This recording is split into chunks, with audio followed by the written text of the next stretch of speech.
Olá, sejam todos muito bem-vindos. No dia 3 de junho de 2020, o austríaco Klaus Schwab, fundador e presidente do Fórum Econômico Mundial de Davos, através de um vídeo anunciou o tema anual para 2021, o The Great Reset. The COVID-19 crisis has shown us that our old systems are not fit anymore for the 21st century. It has laid bare the fundamental lack of social cohesion, fairness, inclusion and equality. In short, we need a great reset.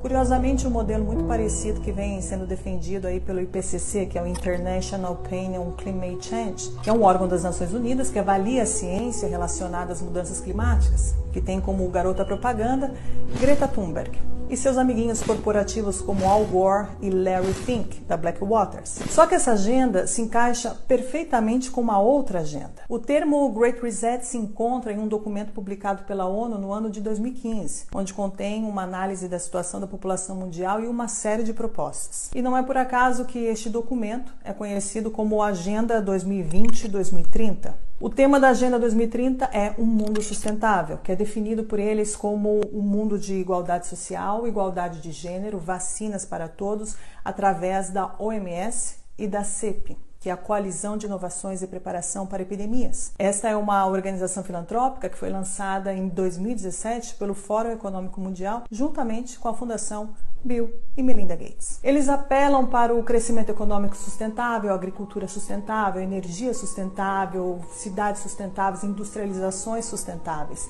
Fica claro que é uma reorganização da riqueza mundial, criando o capitalismo sustentável. Essa mudança precisa ser apoiada por um processo de digitalização global. As novas infraestruturas do 5G farão exatamente isso, facilitando a gestão do enorme tráfego de dados que se tornará aí o petróleo do século XXI. O sistema financeiro será transferido para o Ether e será administrado por um sistema híbrido composto por bancos centrais e empresas privadas capazes de cunhar suas próprias criptomoedas, como o projeto Libra anunciado por Mark Zuckerberg. As pessoas que estão lidando com o reset mundial são as mesmas que criaram o problema. O problema deste sistema perverso é que os cidadãos não servem mais para nada. O objetivo das grandes corporações financeiras é estrangular a economia atual e, em seguida, apropriá-la com preços ridiculamente baixos. O verdadeiro poder que governa todo o planeta Terra, mantendo as pessoas dominadas e os governos sob controle, é o poder financeiro, na base das leis ou, muitas vezes, na ausência delas. Um dos projetos favoritos de Schwab é a Quarta Revolução Industrial, para apoiar o bem público, especialmente abordando os desafios sociais e de saúde, incluindo aí a biotecnologia de edição de genes, a telecomunicação do 5G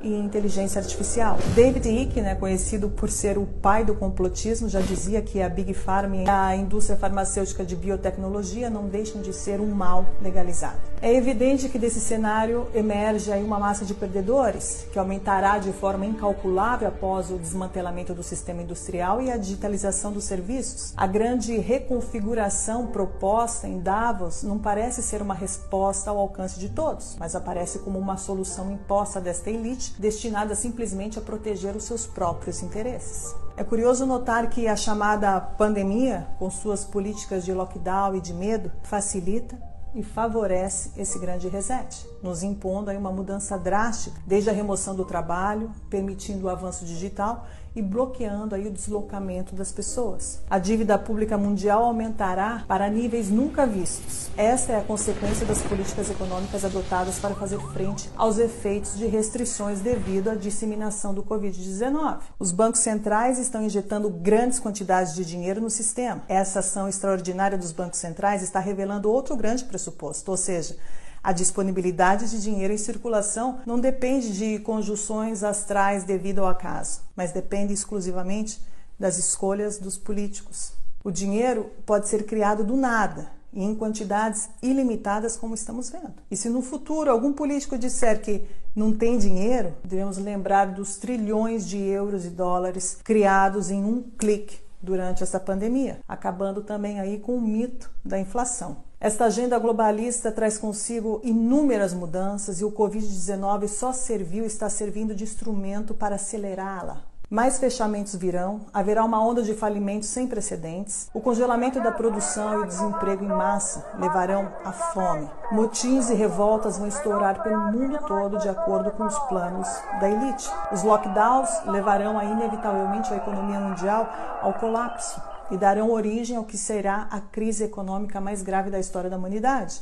Esta enorme depressão tem uma função muito precisa: criar uma sociedade de duas classes. Uma formada por esta pequena elite dominante e outra formada por uma multidão de pobres, na qual a classe média desaparecerá definitivamente, assim como as pequenas e médias empresas que seguirão o mesmo destino. As grandes corporações terão todo o mercado em suas mãos.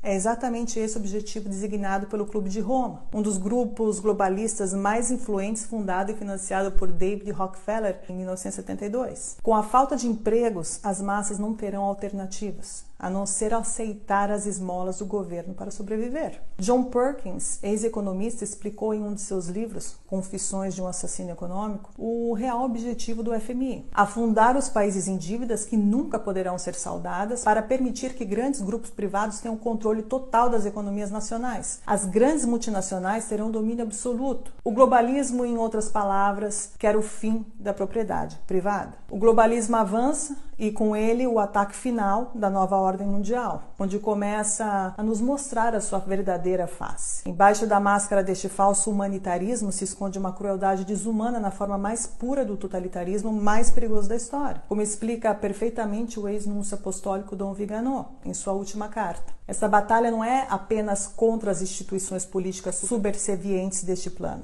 São as próprias palavras de São Paulo em sua carta aos Efésios que explicam o verdadeiro significado desse conflito. Nossa batalha, na verdade, não é contra criaturas feitas de sangue e de carne, mas contra os principados e poderes, contra os governantes deste mundo de trevas, contra os espíritos malignos que vivem nas regiões celestiais. São horas decisivas para o destino da humanidade e do mundo, e esta é a batalha que eu, você e toda a humanidade se encontra neste exato momento.